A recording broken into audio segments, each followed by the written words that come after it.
What's up, guys? Welcome to the spoiler section of Avengers Endgame. Now, there is a lot of stuff I want to cover. So much happened in this movie. So, spoilers again. Spoilers. This is nothing but spoiler talk. If you have not seen the movie and you do not want to be spoiled, click off of the video. I don't know why you're here. You must have clicked by accident. Okay, are you gone? Yes? Okay, let's get into this. Jesus, that was a lot happened in 3 hours. And it's just me by myself. I don't have someone to discuss the movie with. I think these kind of videos do a little better if you have someone to talk with. But it's just me and just going off the top of my head. I just saw the movie, and there's some parts that I want to talk about. So the very beginning of the movie, where they just all team up and they hunt down Thanos. They're like, let's go kill him. And they just show up. Thanos is there. Boom, he's dead. I was like, holy shit, the movie's over. What just happened? It kind of pissed me off. I was like, really? I figured Thanos would at least put up a little more of a fight than what he did. They just showed up and kicked his butt. And that happened in 10 minutes. So the first part of the movie, I guess that's their version of subverting your expectations. So yeah, the beginning of the movie, everything's completely destroyed. Everybody's in chaos. Everyone's half the population is dead. Everyone's depressed, and they just go and they kill Thanos. And Thanos used the gauntlet a second time to destroy the stones. I mean, jeez, that definitely threw me off guard. There's some people that started clapping because they're like, whoa, I guess the movie's over. But then after they kill Thanos, time just goes on, and they skip ahead 5 years. 5 whole years. People try to just mend these broken wounds, and they never fully heal. And then they just are desperate to just go back and fix the past. And then Ant-Man gets involved, and they use the Pym particles and whatever. And then time travel is a big part of this movie. And when you deal with time travel, that just opens up so many other questions and so many plot holes and loopholes. And it's like, well, what if this happened? What if they did this? What if they did that? Well, in this version, they say that, you can't change the past. If you change something in the past, it doesn't affect your future. And they made references to other movies that does time travel. And they even specifically pointed out Back to the Future. And they're like, don't base this off of Back to the Future. So if they change something in the past, it does not change the future. It just creates a different timeline. So say they go back in the past and they killed Thanos. Well, that doesn't change their present. That doesn't change their timeline. That changes that timeline. So that they go back in the past. If they killed Thanos, that timeline just doesn't have a Thanos. But their timeline, everything happened the way that it did. So that's the way that time travel works in this movie. But that leads so many other questions. They go back in time to when they saw the Infinity Stones. And they have to gather them back together so they can take them to the present so they can put back the gauntlet and bring everything back to normal. And then they want to return the stones so that it doesn't create just massive loopholes and all kinds of just alternate realities. But that happens later on in the movie. So I did like this stuff. I like the callbacks. I like the scenes from the other movies, and we get visuals of those scenes from other movies. So that is pretty cool. I like that. I thought that was neat. It was a good way to give the fans just the right amount of fan service, but not too much. You got to see characters from the past, like Loki, which was pretty cool to see Loki again. So I'm pretty much okay with the time travel thing.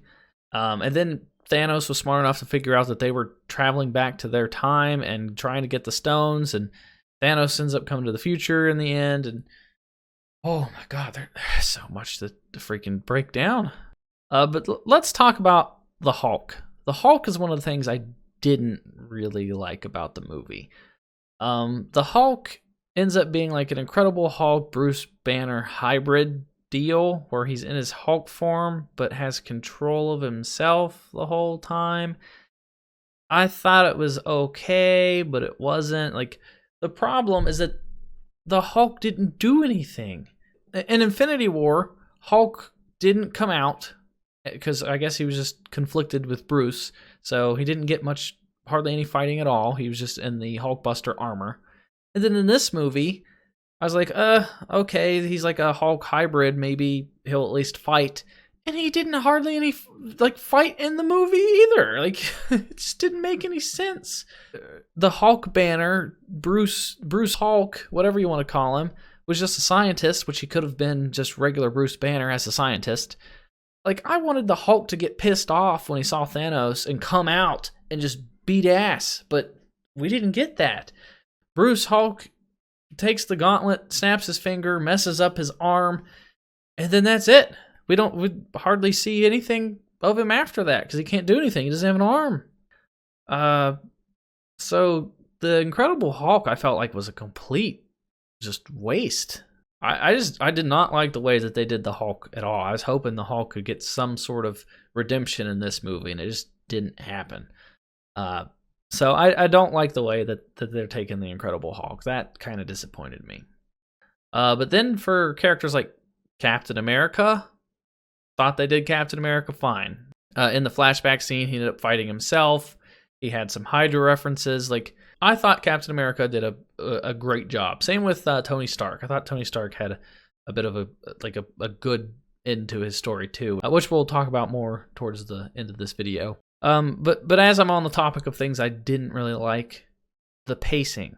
Like, it was so bam, bam, bam, bam, because there was so much stuff they had to put into this movie in the span of 3 hours. At the very end of the movie, like when there's that huge epic fight scene, everybody comes back and everybody's there to kick butt and fight Thanos' army and everything. It felt like those were just cameo appearances. Like, all those characters had a pretty decent part in all the other movies and in Infinity War, but then you have characters like Drax and Star-Lord and Spider-Man. Like, all these other characters hardly got any screen time at all. They were just sort of there. It's like they had one day to film all their stuff, and like when they were making this movie, and then that's it. They're just like, oh, 1 day of shooting, all right, wrap it up, we'll put it into editing and see how it goes. So I felt like all those characters, if there was like more time in this movie, they could have got a little bit more screen time. They should have got more screen time. So it was epic to see everybody fighting and working together. I just wanted them to get a little more time to shine when they actually came back to life. So that kind of bothered me. Another thing that bothered me was Captain Marvel. Now, Captain Marvel was not in this as much as I thought she was going to be. Like, she didn't do hardly anything at all. She was in the beginning part where they like helped kill Thanos, and then they jumped ahead 5 years. So she was in that part. Then the entire like middle part of the movie, she was nowhere to be seen. And then she shows up at the end and just completely kicks ass. It's like when Superman showed up in Justice League. Superman showed up and just completely annihilated everything. It's kind of the same with Captain Marvel. She showed up and completely destroys Thanos' ship in like 2 seconds. Like, what the fuck? Really? Why is she so powerful?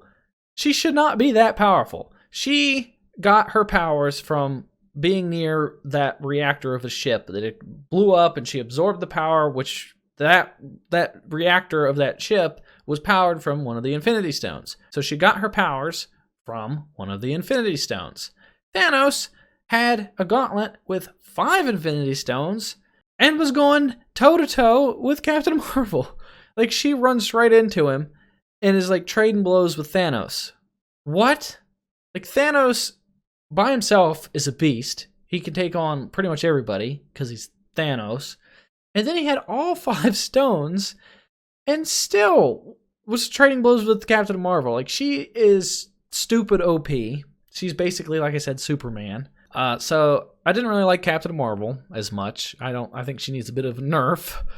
And then they had that political scene where it's like all the women superheroes are there fighting together, and I don't know why they did that. That was unnecessary. it doesn't even make sense because they're all in different parts of this huge epic battle, all different parts of the battlefield, but then they all come together for this one scene to show their girl power. And then they didn't even do anything. They just started fighting a little bit, and then Captain Marvel flew off and did her own thing. Why?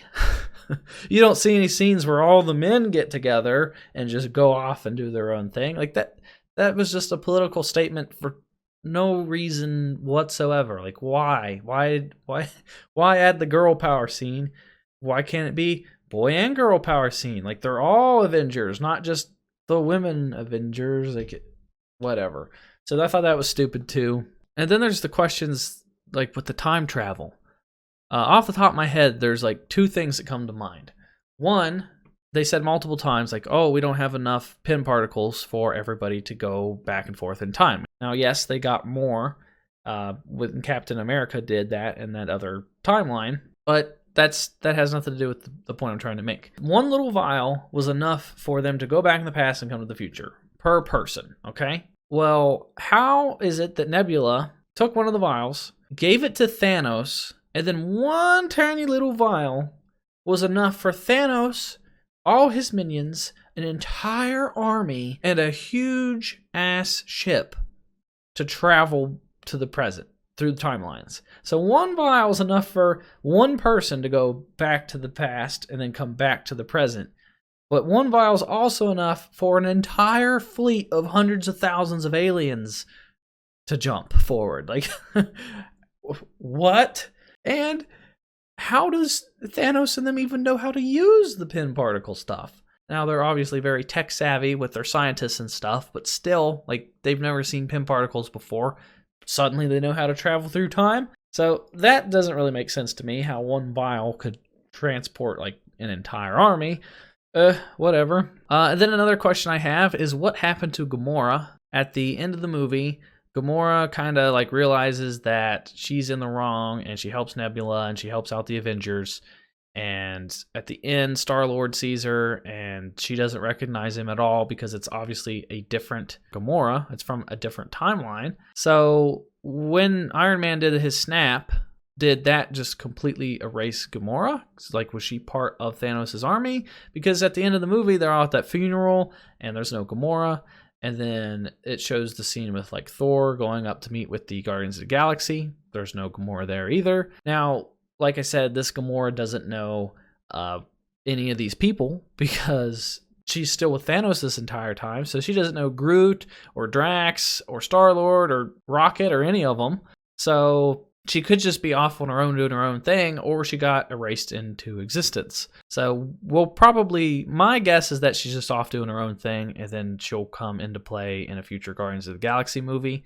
That's my guess. But I wanted to bring that up because she exists in this timeline now. Like, she was brought to this timeline, which makes me have the argument of, like, if they can time travel and bring people from different timelines to the present, then why can't they save Black Widow? Now, why can't they just go back into the past? Because remember, changing the past does not alter the present. So if they go back into the past when she's still alive, they could bring her back to the present.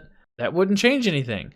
Because they made that a point. They made that very clear at the beginning of the video. If you change something in the past, it does not change your timeline. So they could go to the past, get her before she sacrifices herself, and bring her to the present. They could technically do the same thing with Iron Man and Captain America, everybody. They could do that with everybody. Now, I understand why they didn't, because, I mean, the contracts were up, and they needed an end to some of these characters, but I figured I would talk about that, because, I mean, if they can bring a Gamora from a different timeline to this timeline and keep her there, and it doesn't change or alter anything, then I can argue that they can do the same thing for Black Widow or Vision or Loki or anyone else. But yeah, time travel is a tricky thing. Like there's no definite answer with time travel because none of us know. It's not based off of real technology in the real world. It's just hypothetical. So time travel is just a tricky thing. It's weird, but we have to live with the choice that the directors decided to go with, and there's no bringing back Black Widow or Vision or Loki or Iron Man or any of those characters. So I am interested to see what they're going to do with Gamora in the future. And then another thing regarding the time travel thing, I had another question about, was in that one timeline where they screwed up and Loki ended up getting the cube, which is one of the Infinity Stones. That would have been at the end of Avengers. So they're capturing Loki. That timeline, they screwed up. Loki got the cube and he went off and did his own thing. So they left that timeline and went to a different timeline to get the stone and a different time period. Well, at the end of the movie, they made it a point to go back and return all the stones to where they were supposed to be so it wouldn't screw up and create all these different branches in time. Except for the one with Loki. Because if Loki in that one timeline took the stone and went off and did his own thing, that specific timeline is branched off and did its own thing. So they didn't fix that timeline. So in one of these timelines, Loki ended up getting the cube, and who knows what happened to him. I would assume Thanos probably tracked him down and killed him and took it for himself anyway, but who knows. Then let's talk about the ending, like the sad part. I honestly thought Captain America and Tony Stark, I thought they did a good job. I mean, they've been here forever. They had to go. It was very, very hinted at that Captain America was done because Chris Evans kept saying in multiple interviews and stuff, like, it's been such a good journey and he's happy the way that things turned out and stuff. So I expected Captain America to go. I'm honestly happy with the way that he went. I'm okay with him like going back in the past and getting married and growing old and all that stuff. And I'm okay with Tony. Tony has been here since Iron Man 1, and he's been through so much. And then he just snapped, saved the day, and sacrificed himself for the better good. Yes, I mean, it was pretty sad, and it sucks that like his daughter, he didn't get to stay with his daughter or anything. But I mean, I'm okay with their deaths. I think they went out with a bang, and I think that was a good way to end their character arcs. Now, one thing that one of my friends brought up was that he was kind of upset with the lack of Thanos kicking ass, which I kind of agree to some extent. Like, some of these characters, I think Thanos should have like offed, because Thanos is a badass. He shows up with a giant army, and the only ones that died was Black Widow sacrificing herself, Iron Man sacrificing himself, and Captain America dying of old age. Thanos didn't kill anybody in this movie. So I kind of agree with my friend on that part. Thanos maybe could have killed off some of these side characters that aren't as important. But yeah, so Thanos didn't kick as much butt as I wanted him to either, which is one of the downsides to this movie. But overall, I really enjoyed it. I thought it was a good flick. It was 3 hours long. I was into it the entire time. I didn't have a single dull moment, other than the fact that I don't like the way that they went with the Incredible Hulk. I don't think enough characters got enough screen time towards the end. And there's still some questions I have regarding the whole time travel and all that stuff. And then my final question to wrap everything up now is, like, where do they go from here? Like, what can oppose the heroes? So they just took out Thanos. They recovered from the entire half the universe being wiped out. Like, what threat can stand up to like that level? That's what I'm confused about. I mean, look at the if Thor is hanging out with the Guardians of the Galaxy, for example, who can oppose the Guardians of the Galaxy in a future Guardians of the Galaxy movie if Thor is with them? Like, the Guardians have survived on their own in their 1 and 2 of the Guardians of the Galaxy movies. Now it's Guardians of the Galaxy plus Thor. Like, no one can oppose them. And then they can always call reinforcements from their friends, like they call Captain Marvel, and she can just show up and kick butt or whatever. So I don't know where they're going to go from here. And then another thing that pissed me off is there's no final scene at the end. I mean, they've done that for every single Marvel movie. There's been some sort of something hinted at the end of the movie. And then I stayed till the very end of the credits, and then there was just some sort of like metal banging. It sounded like a forge. Like something's just bang, bang, bang, bang. And then that was it. So no scene at the end of the movie. I thought that was pretty dumb as well. But yeah, it's going to seem like I'm trying to just break down my thoughts of this movie. Like I said, I like the movie. I gave it like a 7.5 out of 10. 7.5. Like it's sitting between a 7 to an 8. Like I'm still going back and forth. When I see this movie a second time and I try to analyze it more, the second go through, I think I will be sitting at a more confident number. But yeah, first impressions, 7.5. Got a lot of action. It's long. It's got a lot of characters. It's got a lot of superheroes. I like the fan service part. I just wasn't a fan of the Hulk not getting used properly. I wasn't a fan of some of the things they did with time travel. And I wasn't a fan of like Thanos not kicking enough butt. I don't know, maybe I'll like it more a second time, but let me know what you guys think down in the comments below. Did you guys love it? Is your favorite movie ever? Or are you one of those people that just didn't like it? I saw a lot of people say that they weren't fans of this movie. Now that I've seen the movie and I'm looking up stuff on Twitter, I've seen a lot of mixed reviews on this. So the audience score is definitely a lot different than the critic score. So let me know what you guys think down in the comments below. Give this video a thumbs up or a thumbs down.